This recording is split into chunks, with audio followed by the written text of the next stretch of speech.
রান্নাবান্না করতে আমরা মোটামুটি সবাই পারি, কিন্তু সঠিক পরিমাণে সঠিক মশলা দিয়ে এবং কোন জিনিসের সাথে কোন জিনিস দিয়ে রান্না করলে খুব মজা হবে সেটা কিন্তু অনেকেই জানি না। সবাইকে আসসালামু আলাইকুম, কেমন আছেন সবাই? আশা করছি যে যেখান থেকে বসে আজকে আমার এই ভিডিওটি দেখেন সবাই অনেক ভালো আছেন। আলহামদুলিল্লাহ, আমি অনেক ভালো আছি। লাউকে বলা হয় বেহেশতি ফল। আমাদের নবীজি লাউ খেতে খুবই পছন্দ করতেন। আর আজকে আমি লাউ দিয়ে গরু মাংস দিয়ে রান্না করব, তাই ভাবলাম আপনাদের সাথেও রেসিপিটা শেয়ার করি। যারা সম্পূর্ণই নতুন, কখনোই রান্নাবান্না করেননি, আজকের এই রেসিপিটা দেখলে কিন্তু আপনারাও খুব সহজে রান্না করতে পারবেন। তো এখানে আমি একটা লাউ নিয়েছি, আর লাউটাকে খোসা ছাড়িয়ে এখন আমি একটু বড় বড় সাইজ করে কেটে নিচ্ছি। আমার লাউ কাটা হয়ে গিয়েছে, আমি একটু দেখিয়ে দিচ্ছি। আপনারা দেখেই বুঝতে পারছেন আমি কতটুকু সাইজ করে লাউটাকে কেটে নিয়েছি।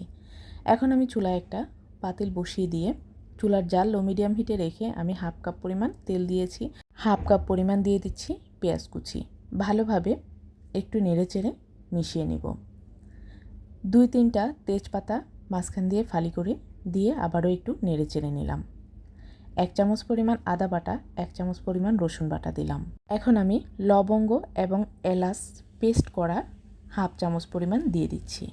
আপনারা চাইলে এখানে আস্ত মশলাও ব্যবহার করতে পারেন, তবে রান্নার স্বাদ বাড়িয়ে দেওয়ার জন্য আমার কাছে সবসময় বাটা মশলাটাই বেশি ভালো লাগে। এখন আমি স্বাদ মতো লবণ দিয়ে দিয়েছি। হাফ কাপ পরিমাণ পানি দিয়ে আমি মশলাটাকে ভালোভাবে নেড়েচেড়ে কষিয়ে নিব, যাতে করে মশলার কাঁচা গন্ধটা চলে যায়।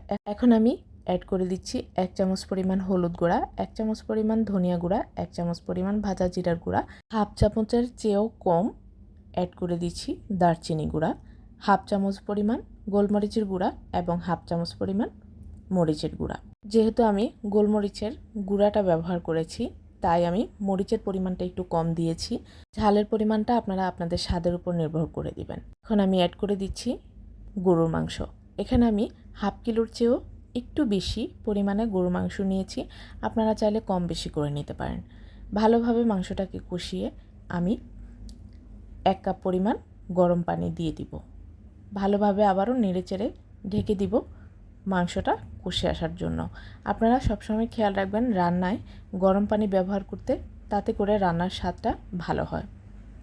একটু পরপর ঢাকনা নেড়ে আমি মাংসটাকে উল্টে পাল্টে দিয়েছি। খেয়াল রাখতে হবে কোনোভাবেই যেন পাতিলের তলানিতে লেগে না যায়, তাহলে রান্নায় পোড়া পোড়া একটা স্মেল আসবে, যেটা খেতে কোনোভাবেই ভালো লাগবে না। এখন আমি অ্যাড করে দিচ্ছি 2 কাপ পরিমাণ পানি, যাতে করে মাংসটা খুব ভালোভাবে সিদ্ধ হয়ে আসে। মাংসটা যখনই আধা সিদ্ধ হয়ে আসবে তখনই কিন্তু আমরা লাউ দিয়ে দিব, আর না হয় লাউটা গলে যাবে, মাংস সিদ্ধ হবে না। এখন আমি লাউ দিয়ে ভালোভাবে নেড়েচেড়ে মাংসের সাথে মিশিয়ে আবারও ঢেকে রান্না করে নিব 5 থেকে 6 মিনিটের জন্য। 6 মিনিট পরে আমি ঢাকনা তুলে দেখিয়ে দিচ্ছি, প্রায় লাউটাও হয়ে এসেছে, মাংস সিদ্ধ হয়ে গিয়েছে। এখন আমি আবারও ঢাকনা দিয়ে পুরো রান্নাটা শেষ করে নেব। সো ভিউয়ার্স, আজকের আমার এই রেসিপিটি যদি আপনাদের ভালো লাগে, তাহলে কে কোথা থেকে আজকের ভিডিওটি দেখছেন অবশ্যই কমেন্টস করে জানাতে ভুলবেন না।